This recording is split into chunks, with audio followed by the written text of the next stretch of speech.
Today, we're talking 4570.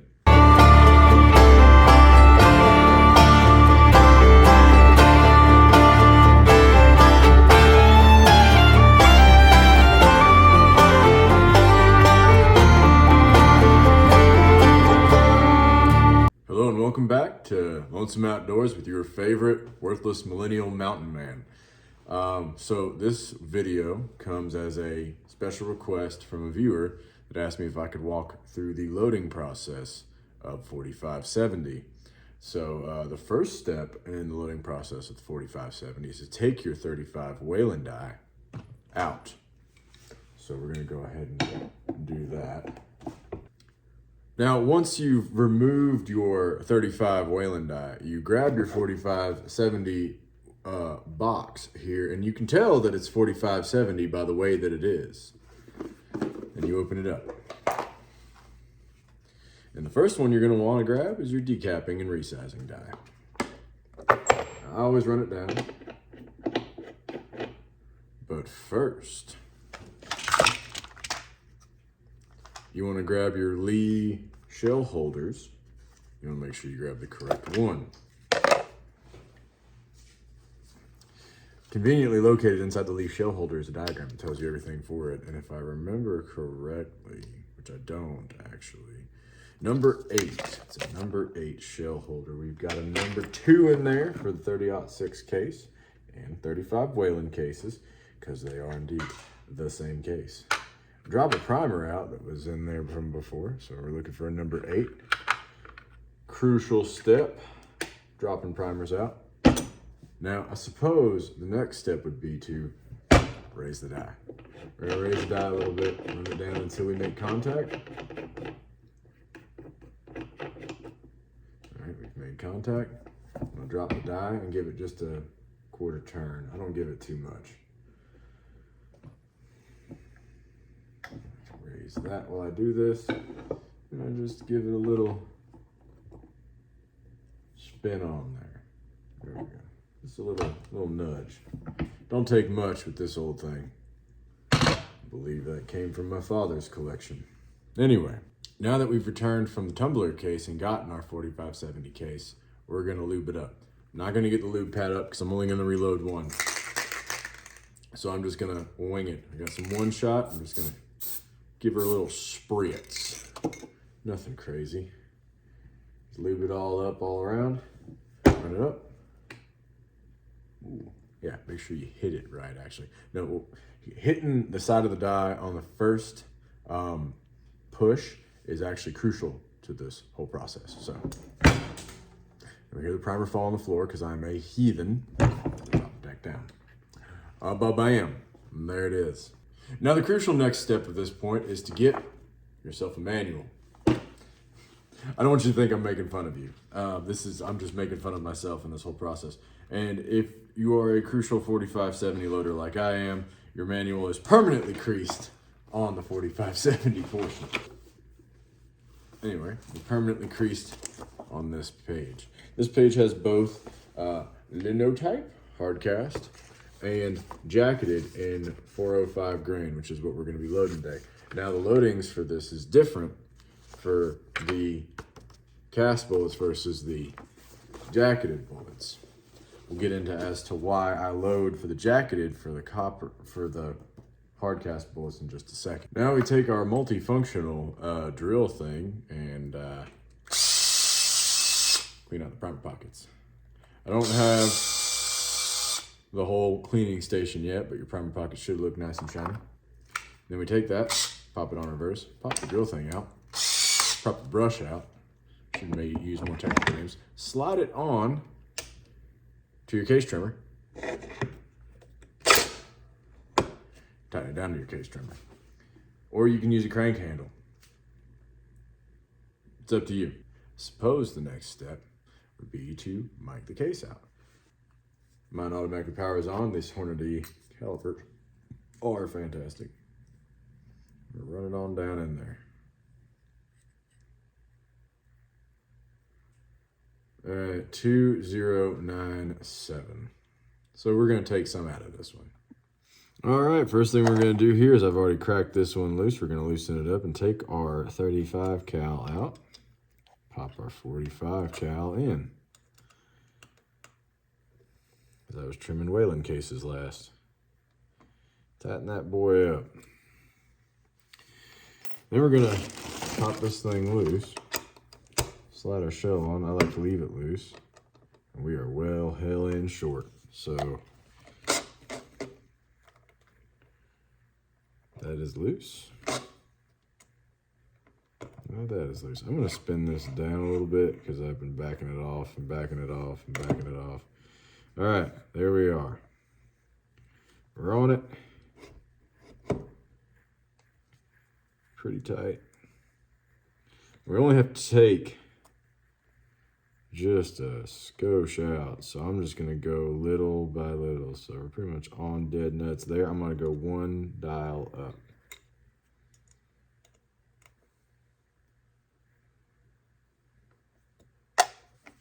I'm going to hit my drill a couple times. Pop, take a look at it.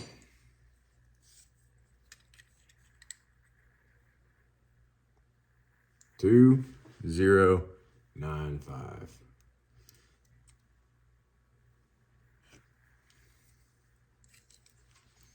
Now, we deburr. We only took, what was that, like 200,000 off? And we're good to go there.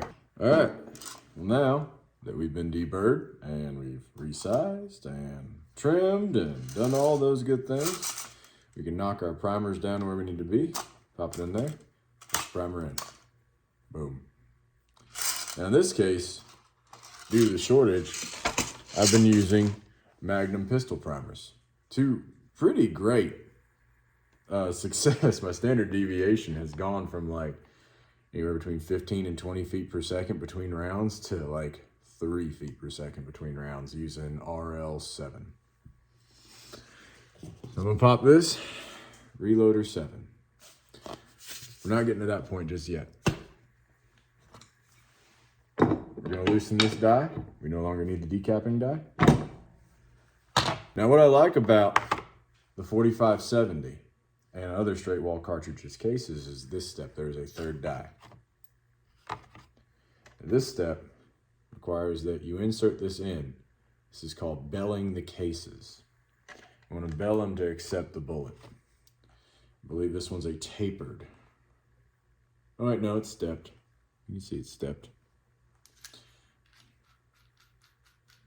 So I usually run that down to where it'll just barely make contact.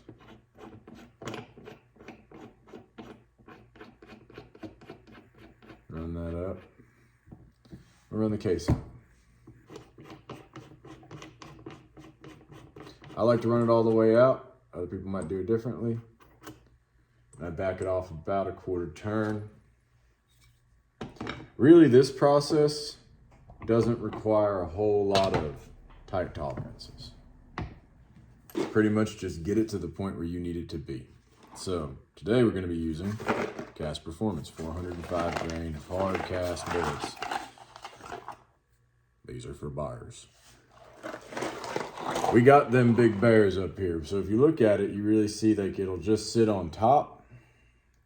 Some bullets you load like that, I've noticed. But anyway, I'm going to take and spin that down a ways. I'm going to spin it down a good ways, but if you are first loading, until you get a feel for it, go little by little, go half turns at a time. We're going to pop it up, we're going to feel it go in. Did it bell? We're going to find out. So what you're looking for is for this thing to drop into the case. Let me use this other hand. And it doesn't quite drop, it just sort of sits on top. We can do 2 turns. Remember, hit the side of your die. It's a crucial point. Now, belling, and where I read and what it was described to me, is one of those things is bell the case until you feel it's belled enough. Thanks, Grandpa. We're just going to continue this until we get a nice, good seat.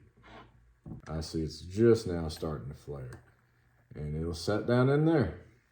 So I like to go until probably about, like in this case, that first little line there, put it in there, and it just sets on.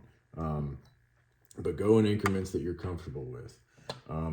Belling cases, not so much an exact science. All right, so we're gonna grab our funnel. We're gonna put our powder charge in this. I'm using Reloader 7. I always like to give it a little tap and a shake. Shimmy and shake. You know, it is really helpful though if you install. I'm getting a little ahead of myself. I'm a little flustered. I've had to shoot this video a couple times now. Shoot this portion of the video a couple times. All right, so our powder's in there. We're set. I'm gonna back this off a little bit. We're gonna put our round on top. First push, no movement. Back it down a little bit more. Second push, no movement. Back it down quite a lot more. Third push, serious movement. All right. Usually you want to work down a little bit quicker, smaller increments than that, but I just went for it. So let's check our overall length. 2653.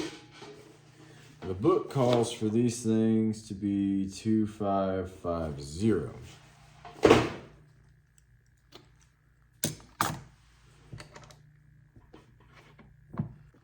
All right, we keep getting interrupted. So the overall length for this thing's supposed to be 2550. So we're gonna go ahead and we got the bullet seed, we got the primer, we got the powder, we got everything. I don't know what keeps happening with my phone. We're gonna start going down in increments, watching that thing move down now.